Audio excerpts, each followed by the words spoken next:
This is Crazy John Carrots. I'm here at the Comedy Zone in Harrisburg with comic tonight, who's Steve Hofstetter.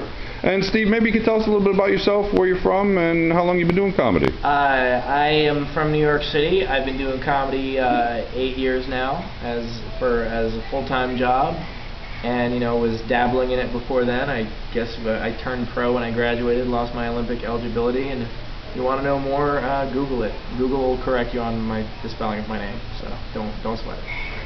Actually, I think we will be okay. I said to you earlier I didn't think I had much time for this interview, but I think we do have it. Looks like it might work. So we got more to learn about you. I was going to try to tell you the meaning of life in 30 seconds. Well, we got to have more. Plus, spec, you're a Virgo. I am a Virgo. See, now it's weird that you just bring that up. I said that in the last time we tried to do this, and the battery screwed up. So actually, that's because I'm a Virgo. So I gotta. So that's why you remembered? Yeah. Certain little things pop out in your mind like that. And turn offs or anything. Now, you've been doing this 8 years. Yeah. What got you started originally that made you want to do this? No other marketable job skills. You know what? There are plenty of jobs I can do. There are very few I can hold. Well, that's honest. It is. I have no taste for unearned authority. And the cool part is if someone fires you in comedy, there are 499 other bookers in the country who will hire you. In fact, the guy across the street will probably be like, well, fuck that other guy for firing you. I got you. There's one bad thing about life. No matter what you do, there is usually still somebody that wants to be your boss. That is true. But the cool part is the crowd is your boss in this. I mean, as long as the crowd likes you, you can do whatever the hell you want. And actually, lately I've been doing a lot more rock venues, a lot more like independent shows. And that's fantastic because they do not give a shit about anything but selling drinks.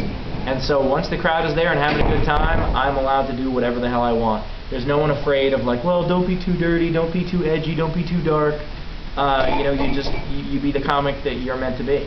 I like that. That's a good idea. I like that. Well, it's fantastic because and there are a lot of bookers who have the sense to realize that the better the show, the more people are going to come back. But there are a lot of people that put constraints on you and say, well, you don't want to risk pissing off one table, so instead, why don't you be marginal for 100 other tables? And I think you should please 100 tables and piss off one, rather than make everybody leave the room going, eh. What's that old statement? If you don't piss somebody off, you're not doing your job. I 100% agree. And you know what? There are enough people in this world where no matter what you say, if you take a stand, you'll piss someone off. If you say you like cats, there'll be a dog lover who hates you. If you say you love sunny days, someone else likes the rain. There is always something that will anger someone, so at least have a viewpoint, stick to it. Now, how would you define your comedy? We got some noise coming here, huh? I just define my comedy as if it's on a lunch tray with squeaky wheels. You got to oil those wheels there. Use the barbecue sauce; it might help. But the line that I liked most recently is The Daily Show if it were on HBO. And the line that I use that I pulled from a paper to advertise it is comedy without apology. And and a lot of people say, oh, do you change your set depending on where you are? I think that's an insult to the people who are there. Like, why should I judge them because they're from Harrisburg or because they're from Texas or because they're from Europe? Why shouldn't I just be the comic that I am? And if they don't like me, well, then go see someone else. That's good philosophy. I did like what you said too about if the booker doesn't want you anymore, there's another booker to take you. That's pretty nice. And I'm not setting out to anger anyone. Don't get me wrong. Mm-hmm. Like, I would love a perfect, in a perfect world. Well, in my perfect world, everyone would love me and give me tons of money and adoration, and in a perfect world, you don't piss anyone off. But in a realistic world, you do. And I might be an optimist, but I'm also a realist. I see the glass as 1/8 full.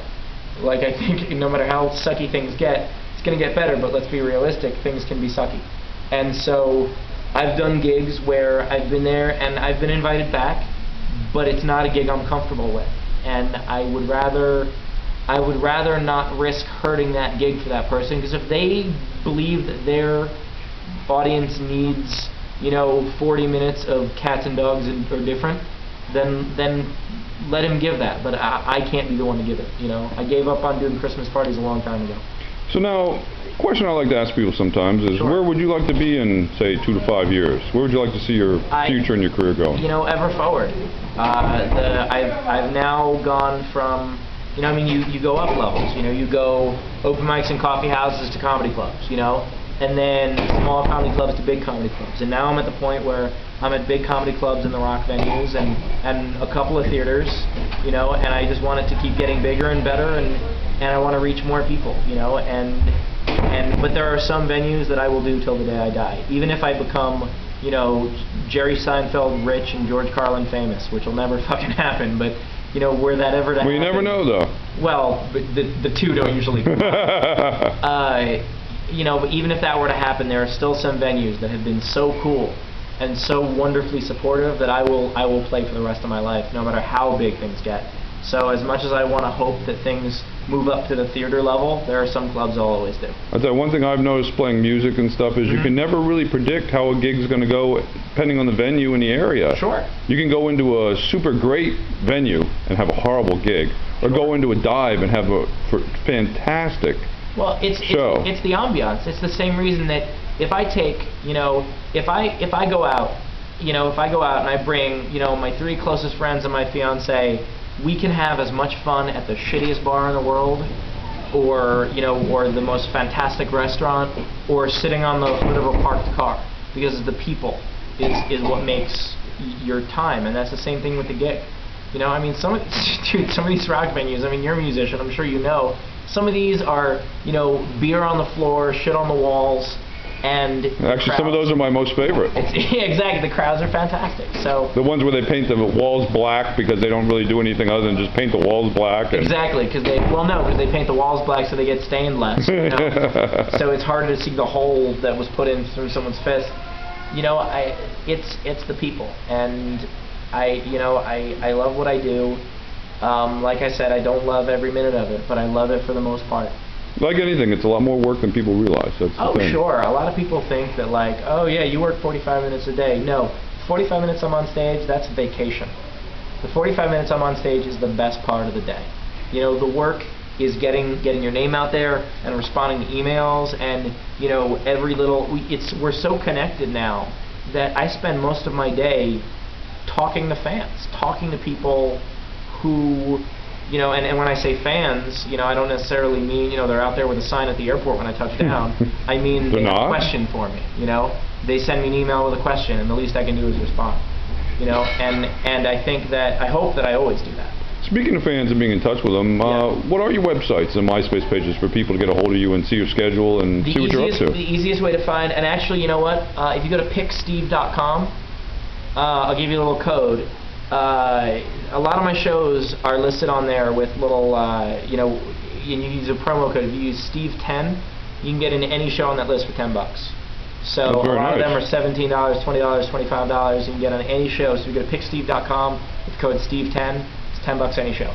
So I want. That's great to do for people.